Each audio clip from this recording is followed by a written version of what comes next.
ഡെറാഡൂണിലെ പ്രശസ്തമായ Indian military അക്കാദമിയിൽ നിന്ന് പരിശീലനം പൂർത്തിയാക്കിയ രാഹുൽ കുമാർ എന്ന സൈനികൻ പാസിംഗ് ഔട്ട് പരേഡിന് ശേഷം മിഷണറി വൈദികനായിരുന്ന ഫാദർ ജോസഫ് പൈഗഡയുടെ ഫോട്ടോയ്ക്ക് മുമ്പിൽ സല്യൂട്ട് ചെയ്തു.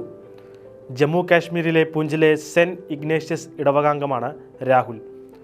കോഴിക്കോട് ദേവഗിരി കോളേജിൻ്റെ മുൻ പ്രിൻസിപ്പളും ജമ്മു പൂഞ്ച് മിഷനിലെ വിദ്യാഭ്യാസ പ്രവർത്തനങ്ങൾക്ക് തുടക്കം കുറിച്ച മിഷണറിയുമായിരുന്ന ജോസഫ് പൈഗഡ എന്ന വൈദികൻ്റെ ചിത്രത്തിനു മുമ്പിലാണ് രാഹുൽ കുമാർ സല്യൂട്ട് ചെയ്ത് തൻ്റെ നന്ദി പ്രകടിപ്പിച്ചത്.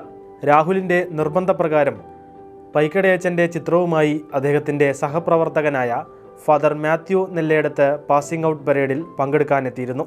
തൻ്റെ ജീവിതത്തിലെ ഏറ്റവും അമൂല്യമായ മുഹൂർത്തത്തിൽ ഫാദർ ജോസഫ് പൈഗഡയെ സല്യൂട്ട് ചെയ്യണമെന്ന ആഗ്രഹത്തിന് പിന്നിലുള്ള തീരുമാനത്തിന് കാരണമായി അദ്ദേഹം പറഞ്ഞത് ഇങ്ങനെയാണ്: പഠിക്കാൻ കഴിവുള്ളവർക്ക് മാത്രമാണ് പൈഗഡയച്ചൻ സ്കൂളിൽ അഡ്മിഷൻ കൊടുത്തിരുന്നതെങ്കിൽ എനിക്ക് വിദ്യാഭ്യാസം കിട്ടാനുള്ള യാതൊരു സാധ്യതയും ഉണ്ടായിരുന്നില്ല.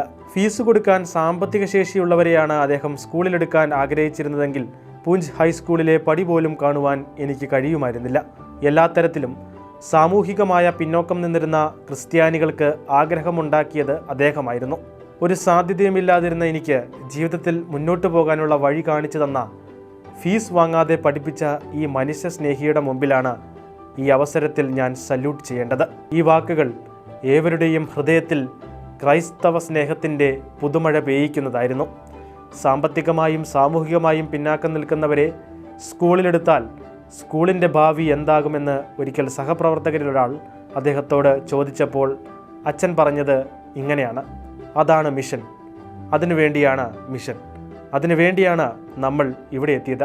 പഠിക്കുന്നവരെ മാത്രം തിരഞ്ഞെടുത്ത് 100% വിജയമുണ്ടാക്കുന്നതിന് വേണ്ടിയല്ല, സമൂഹം അവഗണിച്ചവരെ കൈപിടിച്ചുയർത്തുന്നതിന് വേണ്ടിയാണ് നമ്മൾ വന്നിട്ടുള്ളത്. അദ്ദേഹം പറഞ്ഞ വാക്കുകൾ അന്വർത്ഥമാക്കുന്നതായിരുന്നു അച്ഛൻ്റെ വാക്കും പ്രവൃത്തിയും. അനേകം പാവപ്പെട്ട വിദ്യാർത്ഥികളെ അദ്ദേഹം ഫീസ് പോലും വാങ്ങാതെ പഠിപ്പിച്ചു.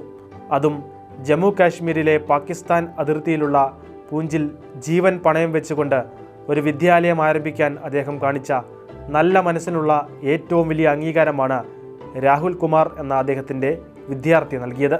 ഏതായാലും പൈഗഡയച്ചനെ നമ്മളധികം അറിയുന്നില്ലെങ്കിലും 10,000 ഇന്നും ആദരവോടെ അദ്ദേഹത്തെ ഓർക്കുന്നു എന്നതിന് ഇതിനേക്കാൾ വലിയ തെളിവെന്ത്?